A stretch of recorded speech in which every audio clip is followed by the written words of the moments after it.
Somebody put this wonder weapon to work.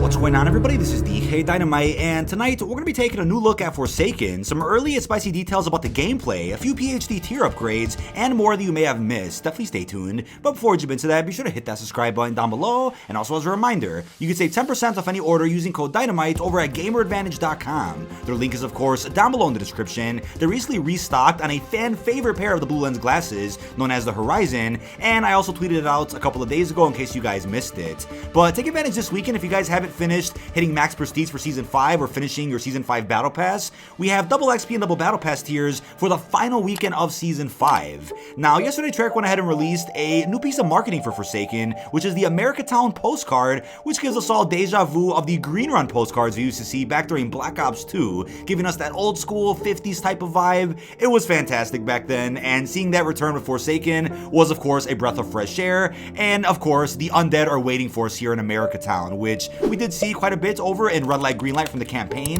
but Treyarch is going to give us a really nice twist to that environment here for DLC 4. But before we continue on with new information about the final round-based map, let's go and thank the sponsor of tonight's video. Now, tonight's video is sponsored by Z-League. There's a new platform for players of all skill levels to compete over in Warzone. Z-League is the world's first skill-based Warzone tournament platform that enables gamers to compete in free and paid tournaments against opponents of similar skill levels for exciting prizes. Z-League is currently hosting solos, duos, trios, and quads tournaments daily, making it easy to compete on your schedule and as much as you want to. You can enter for free to win cash or credits, or enter paid tournaments for even higher prize pools. Whether you're new to tournaments or are already competing, Z-League is the best way to take your playing experience to the next level. Unlike most major tournaments, Z-League doesn't use simple KD caps to build their tournaments around. Instead, they built a custom algorithm that looks at all of your Warzone stats to place you into true skill-based divisions. This way, whenever you enter a tournament, you'll only be competing against opponents who are on a similar skill level to you. Think of skill-based matchmaking, but the right way. Whether you have a 0.5 KD or a 5.0 KD, each tournament will pit you against evenly matched teams, so you always have a fair chance of winning. Scoring is similar to a number of tournaments you've probably already watched, with points based on number of kills and placement. Z-League believes that everyone, whether you get 1 kill a game, win 10 games a day, or simply can't get a win in Warzone, should feel the rush of competitive play and deserves a chance to win some exciting prizes.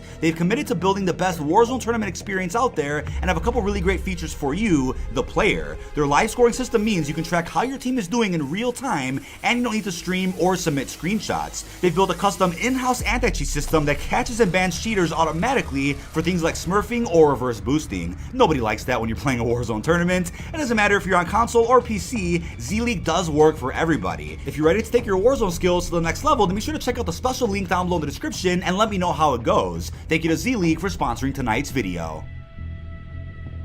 Now back to the video. In case you guys missed my big breakdown a couple of days ago where we talked about the entirety of the Season 6 gameplay trailer, I do want to break down more of what you may have missed from the Foresaken gameplay, but I do want to point out as well that Treyarch themselves did confirm we are getting a Cold War Zombies recap video, probably at any point between Monday and Wednesday before the launch of the new season. We're also going to be getting, as usual, a Season 6 studio broadcast, and one or both of those videos should have some new early gameplay of the final round-based map, and could even be both of them. But you guys may be wondering what's going on with a standalone Foresaken gameplay trailer, which is going to be on par with the ones we got for Untoten and even Firebase Z. Those two trailers gave us a bit of a cinematic approach to the reveal as well, where they kind of combined an intro cutscene with gameplay, so we still might get that again. They could even do an inside Foresaken video like we got with the other previous DLC round-based maps. So if anything, let's go ahead and be patient for the marketing that ends up dropping over the next few days, leading up to the launch of Season 6 late Wednesday night. Now, something I'm going to go more in depth with in an upcoming video is that Treyarch themselves on Instagram specifically went ahead and said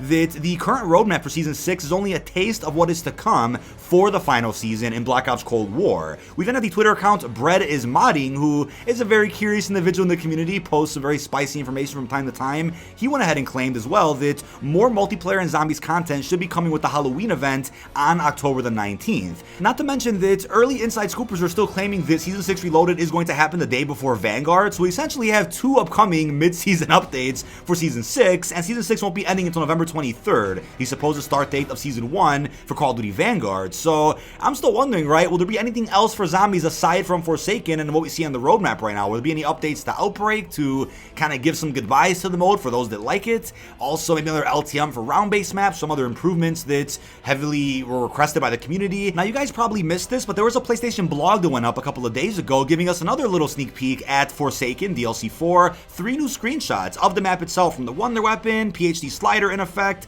and even a little bit more in terms of the environment. It looks absolutely beautiful. I'll have the link to their full blog down below in the description, and I am expecting PlayStation to drop maybe another blog or a little trailer, some type of announcement for the final update we're getting to Onslaught with Season 6. Don't forget, November the 1st is also when Onslaught will be available for Xbox and PC. Then every platform out there can go ahead and enjoy the dozens and dozens of extra replayability you get from Onslaught by being able to play some simple zombies on all of the great multiplayer maps in this game. I also wanted to mention something in regards to the Wonder Weapon, the Chrysalax here in Foresaken. Not only does it have a melee ability, which looks absolutely overpowered, but there's also an SMG type of feature, which looks like a reskin nail gun. Now, I already know people out there are going to be complaining about this once the map does come out. They're going to be saying, oh, it's just a reskin nail gun, Treyarch's lazy, recycled content. And it's like, do you use the nail gun enough to really complain about that? Again, you know, more power to you, have your opinion, criticize all you want, just be respectful, but is it that big of a deal? Come on. I mean, we've had many Wonder Weapons in the past that were also reskins of different specialist abilities,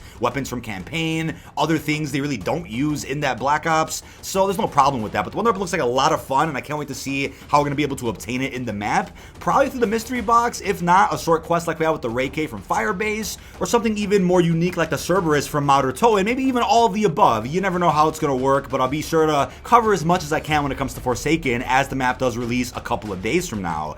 And, you know, on the roadmap, I think something that surprised me the most is the upcoming Raygun Mastercraft Tracer for both the Gallo and the C58 Assault Rifle. I mean, this is definitely something that is an instant buy for a lot of hardcore Treyarch fans out there. It looks incredible. And on top of that, it's for weapons that are also fairly good in both multiplayer and zombies. The C58 is definitely a nasty one if you guys are AR type of players, and the Gallo, of course, is phenomenal for zombies. I mean, using shotguns in zombies is always recommended. I'm really looking forward to this one. I have a separate video breaking just that pack down once it does release, hopefully sooner than later. I'm wondering how they're going to spread out some of the bundles for this season. They probably want to release the best ones before the launch of Call of Duty Vanguard, despite Season 6 lasting from October the 7th all the way to November 23rd. But over in Foresaken, we do have a couple of calling cards that were posted a little bit early by Call of Duty Tracker, right? And this is a website that always confused me because they seem to go ahead and have the green light to leak all upcoming bundles before they're officially announced. And I'm like, all right, I don't have a problem with that, but Activision probably doesn't like that, right? That's what I would assume.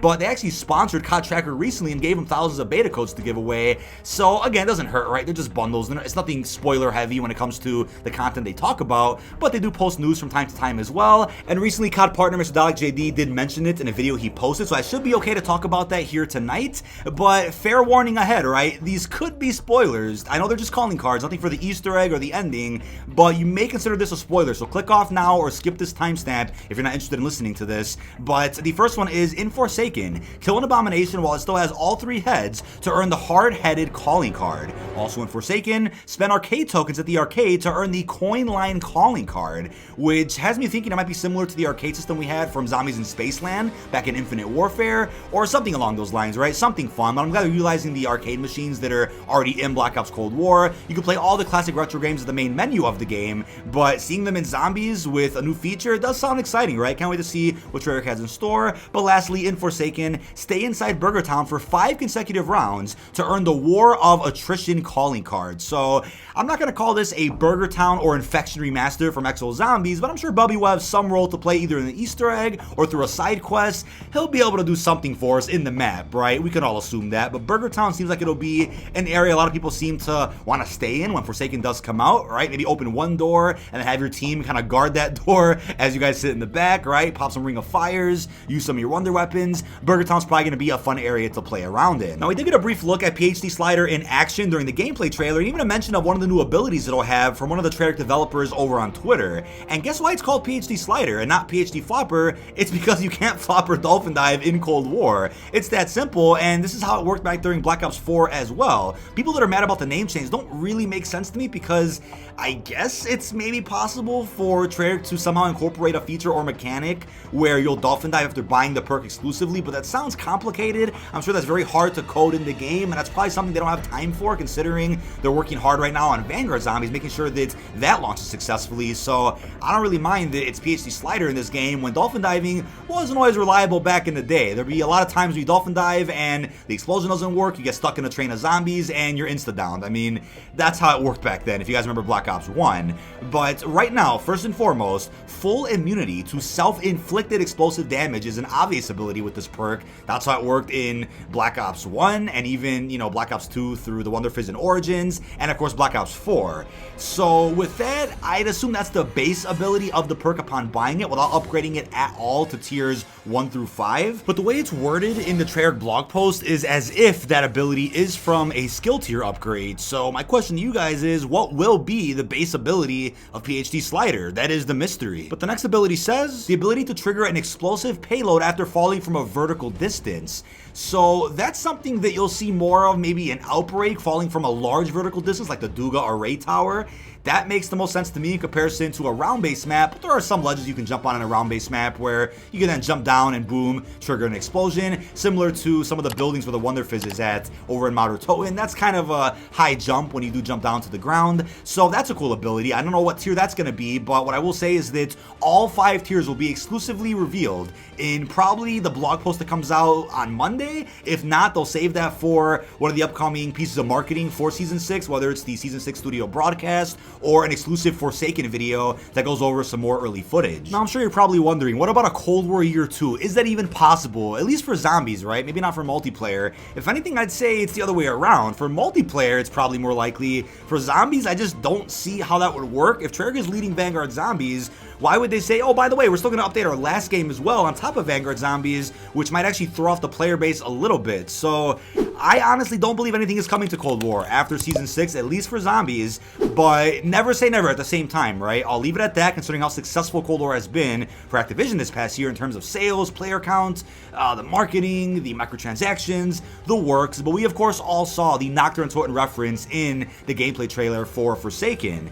And it could just be a reference, right? It could just be a little Easter egg, a nice callback. That's usually what happens when a theater or a downtown area is included in a zombies map. There's usually things written on billboards and signs that are nice little callbacks to other things that Treyarch knows we love. But of course, there's always the possibility that, you know what, they end up releasing Nacht and Untoten as a standalone survival map for Cold War, even though it's a bit redundant. I did bring this up a couple of months ago where they could even add it to Onslaught. I mean, just Die Maschine enclosed where you can't enter any of the new areas, just Nacht and Untoten as a classic experience. Seems redundant considering it's already in Die Maschine and you could just leave some doors closed, try to play it in a classic way, and we already have Nacht remastered from Chronicles, so is that really necessary?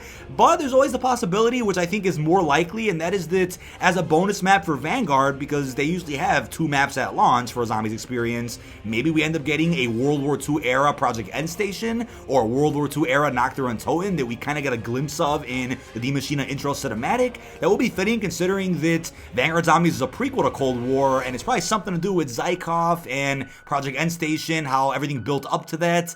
That is likely. I mean, it's possible, but at the same time, seeing Die Maschine, or I should say Nacht 2 games in a row, might piss people off. But I also want to add that people have fairly speculated that the mysterious Vanguard pre-order bonus could be zombies related. I mean, the fact that Vanguard Zombies is going to get marketed right around the time of the Haunting event could mean that, yeah, maybe it'll be this spooky zombies type of atmosphere or vibe for that week of the event, and I'll take advantage of that and say, hey, by the way, if you pre-order Vanguard, we'll give you this zombies bonus in either Cold War or Vanguard, whether it's a bonus map, whether it's an operator, a skin, something zombies themed. So will it be some type of pre-order where if you pick up a copy of Vanguard, you'll then be able to get access to this World War II Nacht at launch of Vanguard Zombies? But if anything, the area that truly deserves to be added as a standalone survival map or an Onslaught experience should be the underground bunker from Ruka that we only see during the Outbreak main Easter egg, Operation Inversia. That's an area that you don't really see too much unless you're doing the quest itself. That bunker is real exclusive and, in my opinion,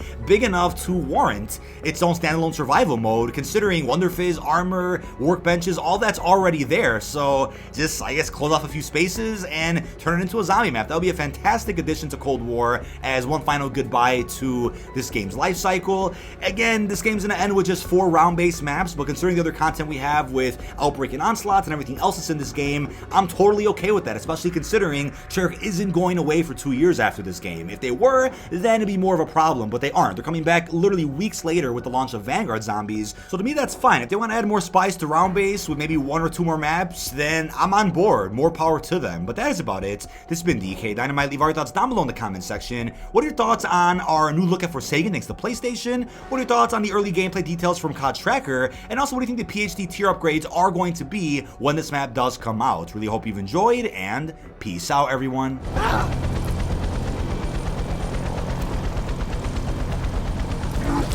I'm disappointed. We retreat, but we will return.